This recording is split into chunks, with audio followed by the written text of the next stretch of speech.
Supreme court 2016 সালের এসএসসির panel বাতিলে হাইকোর্টের ডিভিশন বেঞ্চের নির্দেশকে বহাল রাখে। এর জেরে প্রায় 26,000 শিক্ষক ও শিক্ষাকর্মী কাজ হারান। অযোগ্য চাকরিহারাদের বেতন ফেরতের নির্দেশ দিয়েছিল সুপ্রিম কোর্টের প্রধান বিচারপতির বেঞ্চ। অভিযোগ, সুপ্রিম নির্দেশ কার্যকর করতে কোনো পদক্ষেপ নেয়নি রাজ্য সরকার, বরং বেতন তালিকায় এখনো অযোগ্যদের নাম রয়েছে। এসএসসির উত্তরপত্র বা ওয়েমার্কশিট প্রকাশ করা হয়নি। এরপর আদালত অবমাননার অভিযোগ করে কলকাতা হাইকোর্টে দায়ের করা হয়েছিল একটি মামলা। সোমবার এই মামলার শুনানি ছিল বিচারপতি দেবাংশু বসাক এবং বিচারপতি মোহাম্মদ সবর রশিদের ডিভিশন বেঞ্চে। রাজ্যের আইনজীবীর উদ্দেশ্যে আদালতের প্রশ্ন, সুপ্রিম নির্দেশ কেন কার্যকর হয়নি? অযোগ্য চাকরিহারাদের বেতন ফেরাতে কি পদক্ষেপ করেছে রাজ্য? সরকারি আইনজীবী কয়েকদিন সময় চেয়েছিলেন, একদিনের বেশি সময় দেয়নি ডিভিশন বেঞ্চ। আগামী বুধবার মামলার পরবর্তী শুনানি।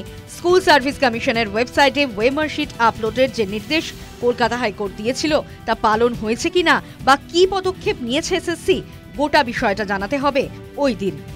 News time.